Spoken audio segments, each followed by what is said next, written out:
Subscribe and share my channel Sudarsana. శ్రీమాత్రే నమః. శ్రీ గురుభ్యో నమః. శ్రీమద్దేవి భాగవతము 10వ స్కందము. అరుణుడను దానవుడు వరములను పొందుట, దేవతలను జయించుట, భ్రామరీదేవి ద్వారా అతడు సంహరింపబడుట. అరుణుని మాటలను విని బ్రహ్మ మిగుల ఆదరముతో అతనికి ఇలా నచ్చజెప్పాడు. ఈ జగత్తునందు జన్మించు ప్రతివాడు తప్పక మరణించును. ఇది సిద్ధాంతము. అందువలన నీవు నేనివ్వగలిగిన ఇంకేదైనా వరమును కోరుకొమ్ము. బ్రహ్మ మాటలను విని అరుణుడు మరలా వినమ్రుడై ఆ స్వామితోటి చెప్తున్నాడు. ప్రభు, మంచిది. నేను యుద్ధములో మరణించకుండునట్లు, శస్త్రాస్త్రములతో సంహరింపబడకుండునట్లు, స్త్రీతో గాని పురుషునితో గాని నాకు మృత్యువు కలగకుండునట్లు, ద్విపాద చతుష్పాద ప్రాణులతో నాకు మరణము లేకుండునట్లు వరమును ప్రసాదింపుము. అటులనే దాని వలన దేవతల మీద విజయమును సాధించగల అమిత బలమును ప్రసాదింపుము. అరుణుడు కోరినట్లుగా వరములనిచ్చి తథాస్తు అని పలికి బ్రహ్మ అక్కడి నుండి అంతర్ధానుడై తన లోకమునకు వెళ్ళిపోయాను. తరువాత అరుణుడను ఆ దైత్యుడు తన దేశముననున్న దైత్యులను పాతాళమునకు పిలిపించుకొనెను. అప్పుడు దూతల మాటలను విని దేవరాజగు ఇంద్రుడు భయకంపితుడయ్యను. మహానుభావులగు దేవతలు దైత్యులను హతమార్చే ఉపాయము ఆలోచించుచుండగానే దైత్యరాజగు అరుణుడు తన దానవ సైన్యముతో సుసజ్జితుడై స్వర్గమునకు చేరుకొనెను. అతడు అవలీలగా దేవతలను పరాజితులను గావించెను. మునీంద్ర, అతడు తన తపఃప్రభావమున అనేక రూపములను ధరించి సూర్యుడు, చంద్రుడు, యముడు, అగ్నిదేవతల సమస్త అధికారములను చేజిక్కించుకొని స్వయముగా అందరినీ శాసింపదొడగెను. తమ తమ స్థానములను కోల్పోయి దీనులై ఆ దేవతలందరూ కైలాసమునకు వెళ్ళారు. ఒక్కొక్కరుగా శంకరునకు తమ దుఃఖగాథలను వినిపించారు. అప్పుడు శంకరునిలో కూడా గొప్ప సంకటము వచ్చి పడిందన్న భావము కలిగాను. ఈ స్థితిలో ఇప్పుడేమి చేయవలెను అని ఆ స్వామి ఆలోచించెను. బ్రహ్మవరముల నొసగెను. అందువలన ఆ దానవుడు యుద్ధమునందు శస్త్రాస్త్రములతో గాని పురుషునితో గాని స్త్రీతో గాని ద్విపాద చతుష్పాద ప్రాణులతో గాని ఇంకెవరితో గాని మరణించాడు.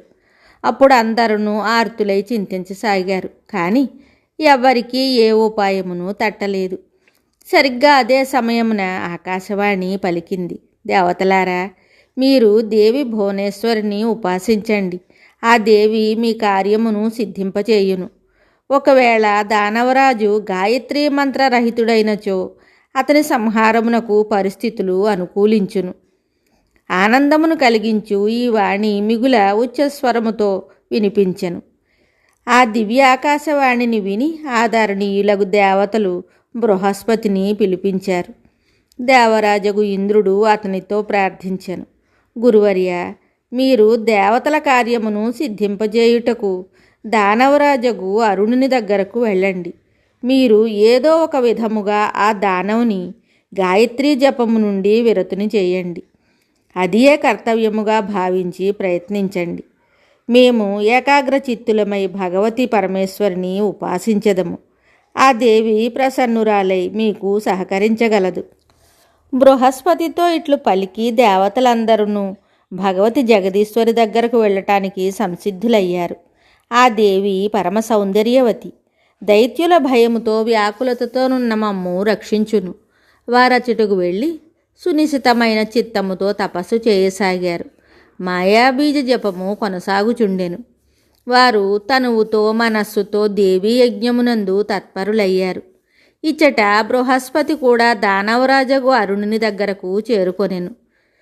ఎదుటకు వచ్చిన మునివర్ని చూసి అడిగాడు. మునీంద్ర, మీరెచ్చటి నుండి వచ్చారు? మీ రాకకు ప్రయోజనమేమిటి? శీఘ్రముగా తెలపండి. నేను మీ పక్షమును వహింపను. మీ వలన ముఖ్యముగా నాకు శత్రుత్వమే ఉండును.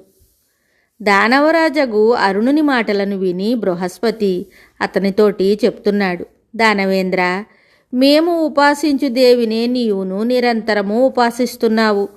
అందువలన నీవు మా పక్షము వాడివే అయితివి. అటువంటప్పుడు నేను మీ వాడను కాదని ఎట్లు చెప్పగలవు? బృహస్పతి పలుకులను వినిన దానవేంద్రుడు దేవమాయచే మోహితుడయ్యాడు. అయినా మంచిది, నేనిప్పటి నుండి గాయత్రిని ఉపాసించను అని అభిమానముతో చెప్పాను. అప్పటి నుండి ఆ దైత్యుడు గాయత్రిని జపించుట మానివేశాను. గాయత్రి జపమును వీడినంతనే అతని శరీరము నిస్తేజమయ్యాను. ఇట్లు తన కార్యమును సఫలం చేసుకొని బృహస్పతి అక్కడి నుండి బయలుదేరాను. అమరావతికి చేరుకొనెను. ఇంద్రునకు జరిగిన విషయము అంతయును తెలిపాను. దీనివలన దేవతలందరూ మిగుల సంతోషించారు. వారు భగవతి పరమేశ్వరుని ఉపాసించసాగారు.